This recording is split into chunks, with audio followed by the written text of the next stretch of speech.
सभी लोग मां नर्मदा की गोद में विराजमान छे।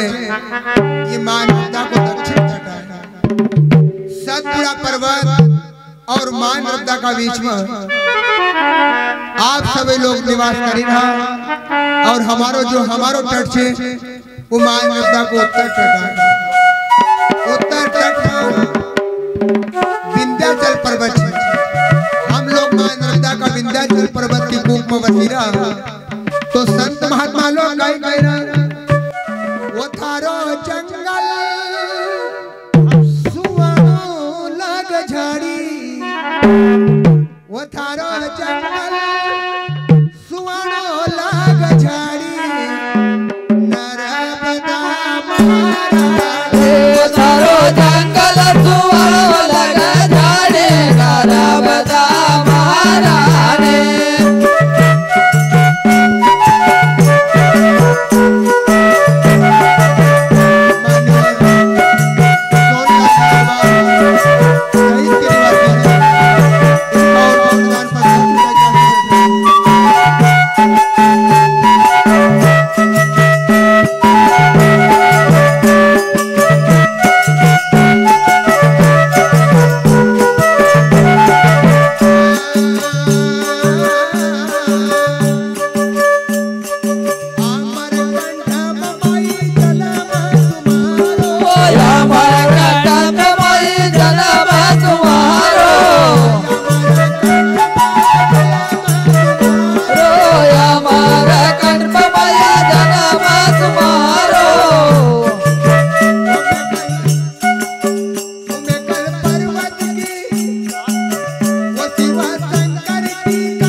जंगल